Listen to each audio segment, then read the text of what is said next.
Well, hello again, everybody, and welcome to the Experience Maker. This is Dan Gingiss, customer experience speaker and coach, coming to you live from the Chicago Marriott Suites because I am having my floors redone, and polyurethane is not a fun thing to be sniffing all week long. So I am stuck in a hotel, but I'm very excited because not only do we have a live show today, but it is opening day, and you can see I am dressed for success for my hometown Chicago Cubs.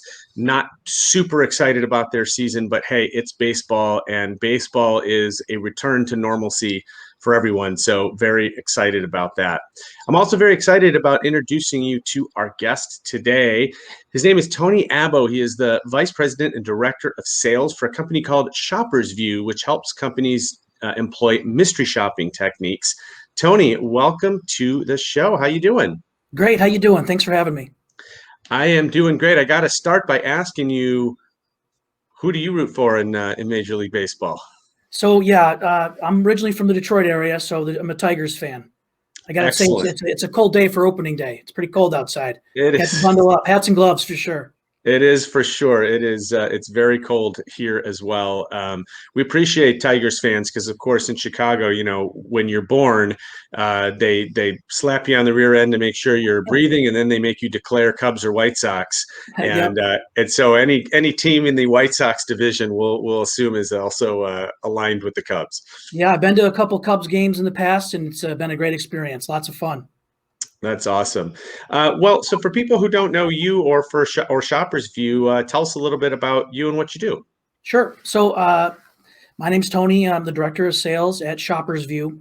We are a customer experience company out of Grand Rapids, Michigan.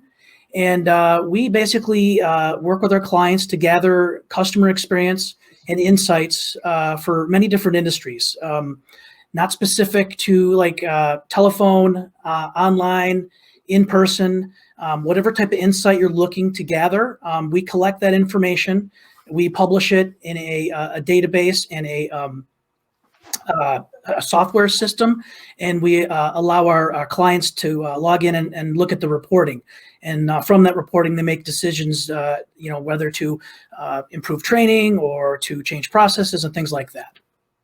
So you do this across channels, so you can mystery shop in person or call customer service or use the chat function, whatever it is, and you guys can do that? Absolutely. We have some clients that want us to look at all their different channels. So as an example, a live chat, email, in person, as well as via telephone. And then we just started doing some stuff with social media as well. That's awesome. Well, hey, one of our viewers and one of my good friends, Chris Strub, just wants you to know if the Cubs or the Tigers are looking for a mystery shopper, go ahead and reach out to him. Chris is a big baseball fan as well. So I think this is fascinating, and I think this is such a great it's like a version of voice of the customer, right? In the sense that it's really digging deep into looking at the experience and trying to find, I assume, both the things that are working and the things that need to be repaired. Can you tell me a little bit just about the process? How do we, if I'm a company and I'm interested in some mystery shopping, how do we even go about this with you? Sure. So we've worked with like a lot of different industries. So we've got experience pretty much in most industries. But really what it comes down to is a customized approach. So we sit down with you and kind of get an understanding of what you're looking to do.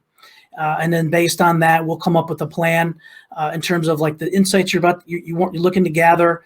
What we do is we create what's called a scorecard. So that scorecard is set up with different questions, all rolling up to point totals, as well as the point totals all give you one aggregate score at the end as well. So with that, we agree upon that in terms of what they're looking to get. And then we come up with the shopper guidelines, which is our independent contractors use. It's kind of like their playbook to go in there, and these are the things they're trying to uncover. Here's the question to ask and whatnot. And so you then have a group of independent shoppers, independent contractors that sign up for these kind of mystery shopping experiences? Yep, new ones are signing up every day. We have a database of shoppers throughout the U.S. and in Canada. And when you mention this scorecard, do you have a standard scorecard so I can compare myself against other companies, or does Yeah. each So, project, is it unique? so typically we start off with an industry specific scorecard to kind of use as a baseline, and that'll help my client kind of get an idea of like, oh, this is what we can do. Usually it moves over to something more specific to what they're wanting to do, but that's a good way to start.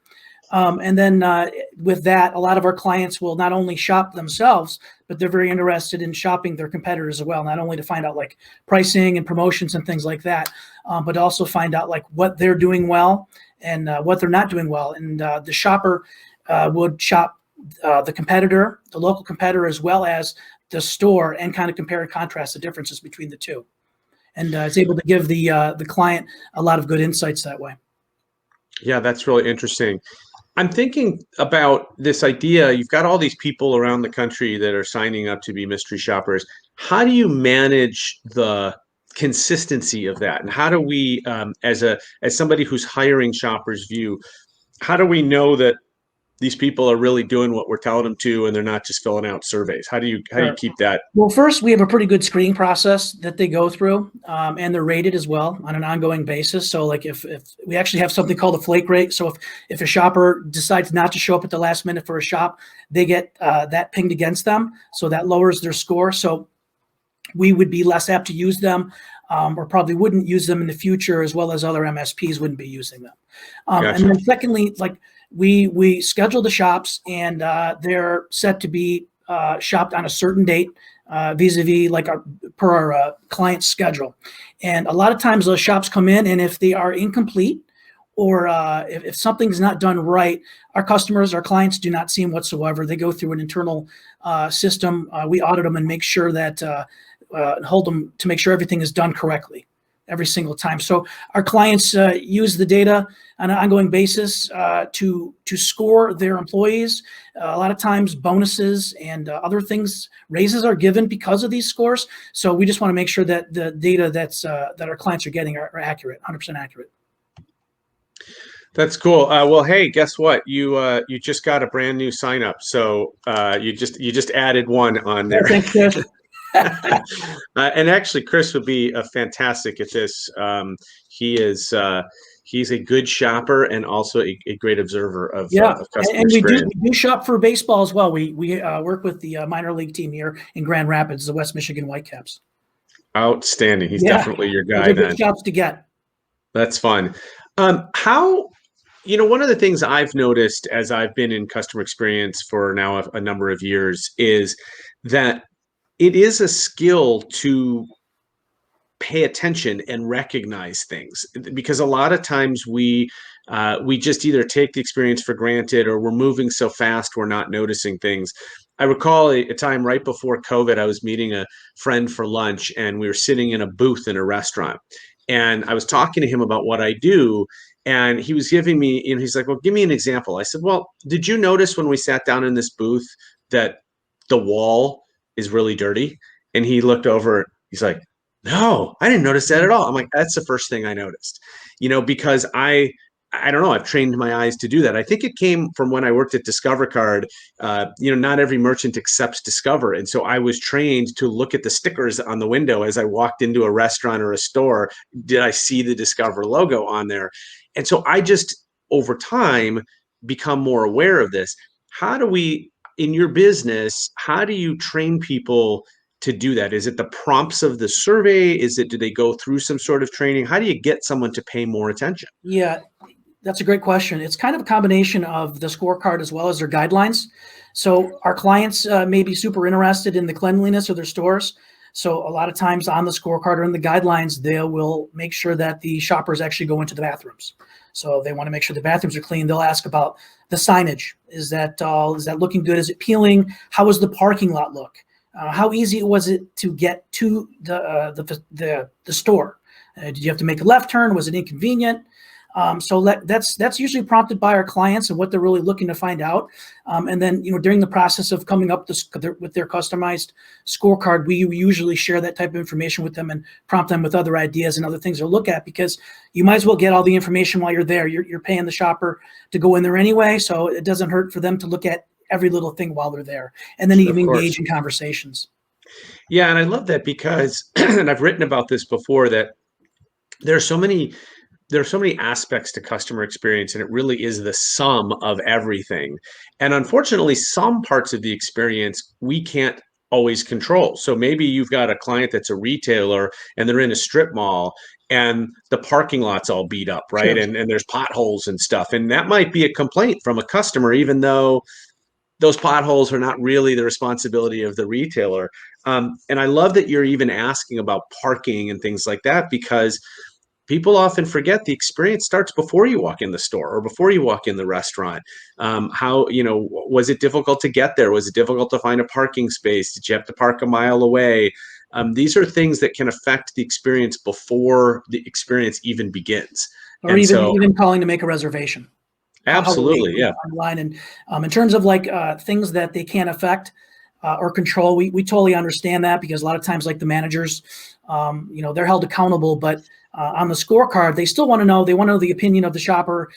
How's the parking lot look? Well, it's being torn up right now because they're doing some construction to lay new asphalt or whatever. We can set it up on our scorecard so it doesn't impact the points negatively. So it'll just be yes or no, or there'll be like a comment box about it, but it won't impact the score overall. So when you compare store to store over the course of time, that won't impact them, because like you said, they don't have any control over that. Sure. So you actually perfectly segued. I was about to ask you, how much of the survey is quantitative versus qualitative? And how much are you asking either yes, no questions or ranking questions versus tell us about it in your own words? So yeah, it's kind of just depends on what they're looking to do and how in depth they want to get.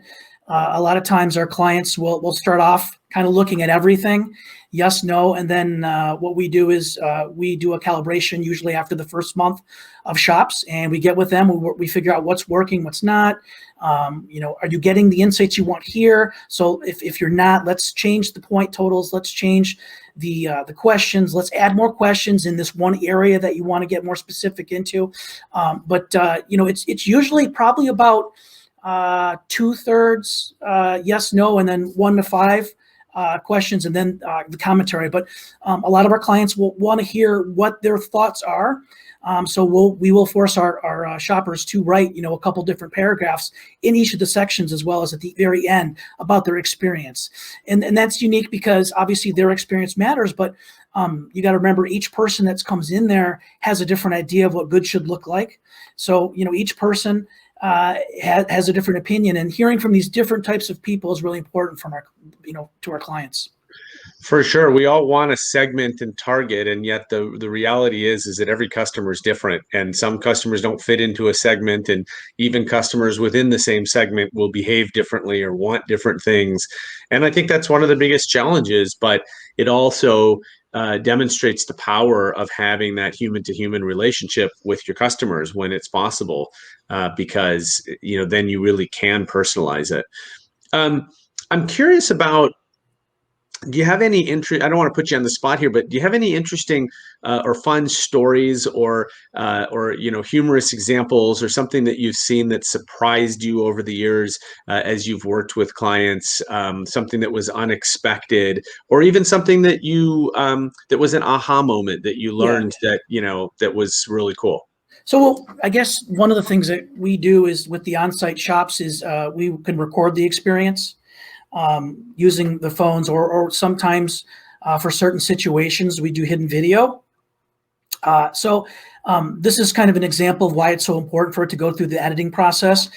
We have shoppers that kind of will turn their camera on too early or forget to turn their camera off after. So you'll catch them, paying a visit to the bathroom after the fact, or you catch them, singing along to music in the car and things like that. So obviously that's not, that's not as important. The customers really don't want to see that, so we're able to edit that. But that's we've had a couple of those situations happen. Interesting. And Chris had a similar question for me. What's the most off the wall mystery shop client? You don't have to name them, but like an industry or some type of retailer that was a little bit out there for you. So we worked with a large company that owned several funeral homes and crematoriums. So they when they purchased, they were ongoing purchasing these funeral homes from family-owned. They were family-owned businesses, Yeah. and they wanted to get their arms around what was really going on because everybody was on their own island. So they implemented a mystery shopping program, and we literally were having some trouble trying to recruit shoppers to, they would call up and they would basically be out and saying, hey, I'm trying to pre-plan my funeral. A lot of people find that creepy in a sense. I guess I can understand why. But so those are some of the things. Or they would have to call and then act like, they were wanting to plan something because something was about to happen. So Sure. they were a great client. It's just it was very difficult at the time until we got really good at it, finding shoppers that were willing to do that. They'd rather shop baseball games and restaurants usually. Yeah, exactly. Yeah, that's interesting. I once had I was on stage and I did a keynote, and then there was a Q&A afterwards. And this is actually one of the reasons I stopped doing Q&As from stage. I wanted to. I will always do a Q&A after a speech, but I'd much rather do it out in the hallway because generally you get. First of all, the most excited, energetic person comes up and gives you a 6-minute long question that's very specific to only their company, and everyone else in the room is already checking their phones.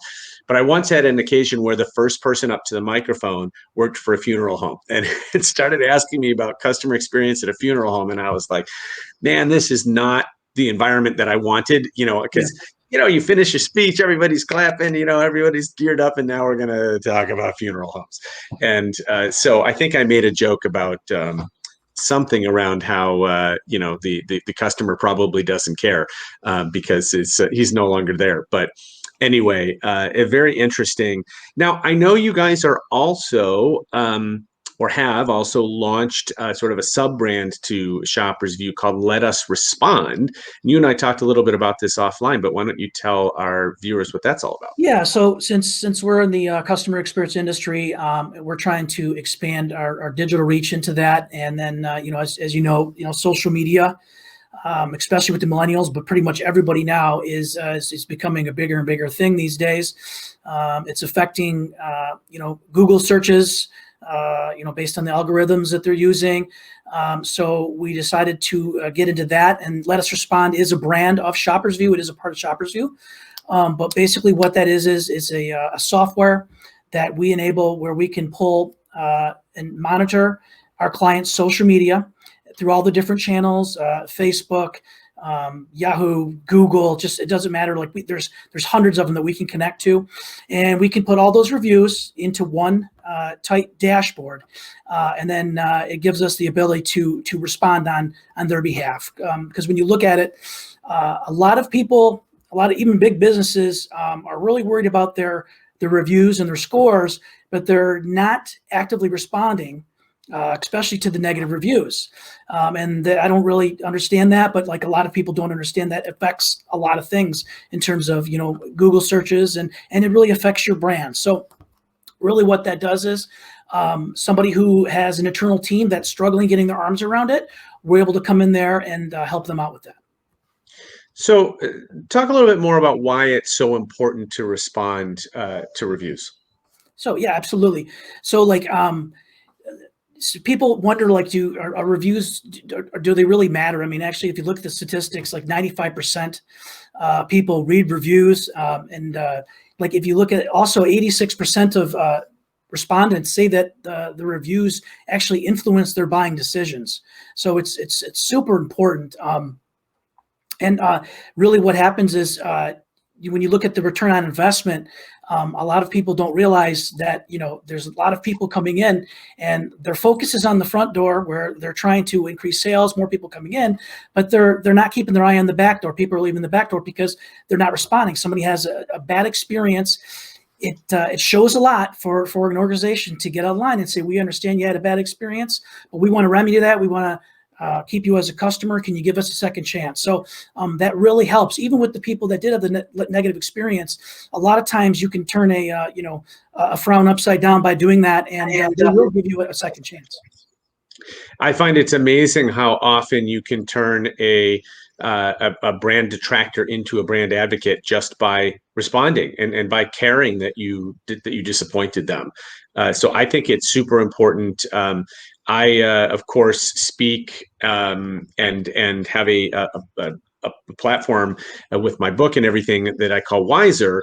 And Wiser involves the four pieces of creating a remarkable experience, which is witty, immersive, shareable, and extraordinary. But the R is about being responsive. And to me, being responsive is really what closes the loop on the experience, because when we screw up the experience and we get negative reviews or negative comments from customers, we still have an opportunity to save that and to bring them back into the fold as a happy customer. And I would also argue, and I'm interested to see if clients are hiring you for this, that responding to positive reviews is just as important, because you have somebody that's taken time out of their day to compliment you and to share, if it's in social media, to use social proof to lift up your brand. And I am also surprised at how few companies respond to that as well, because that one's an easy one, right? All you got to do is say, I love you too. Thanks for being a customer. Absolutely. Yeah. The best administrative practices is usually we recommend responding to at least 25% of the positive reviews. That's just kind of an easy check the box, super easy thing to go. You get a chance to kind of, pat yourself on the back. And it just really, really looks good when somebody sees somebody responding, even though they already left them a 5-star, 4-star, and a positive review. But the negative reviews, we're finding that, a lot of people aren't even responding to 5% of the negative reviews. And if they are responding, they're responding, days, if not weeks later. So it's imperative for with the Google searches and stuff, the quicker you respond, the quicker you can get to that. That really enhances your brand and helps with the searches down to a local level. We recommend responding within 24 hours. And the problem lies is a lot of these companies, as they grow their marketing. They're really worried, like I was saying before, worried about sales coming in the front door. They may have a customer care team on the phone, a service line, but usually they're, I guess, considered overhead, and they're kind of over their skis a little bit in terms of resources, and they just don't have the time to concentrate on the social media side of things, and that's where we can come in. Yeah, I was going to ask you, so this is more than just ratings and review sites, right? This is also across social media? Yes, absolutely.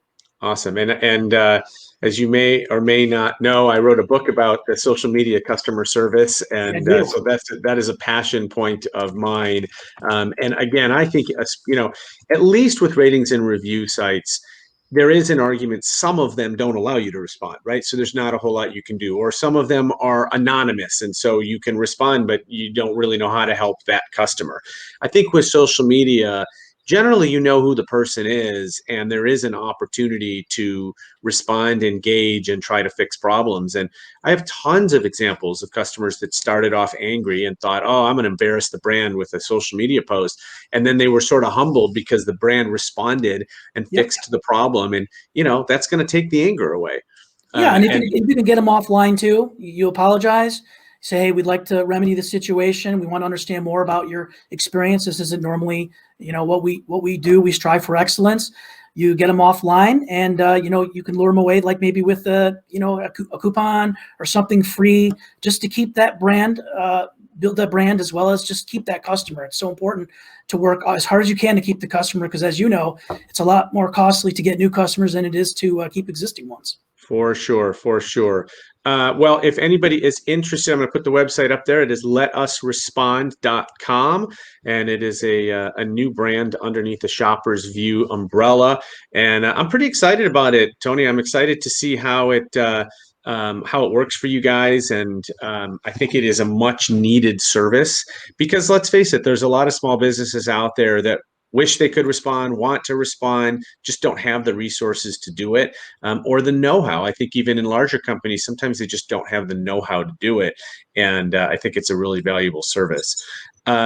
Well, I want to thank you so much for being here, Tony. Thank you. I think these are both fascinating businesses. This whole idea of mystery shopping and really trying to get a sense for what it's like to be in your customer's shoes, because so often we don't feel that. We may not even be a customer of our own company because for whatever reason we sell a product that we personally don't use or whatever it is.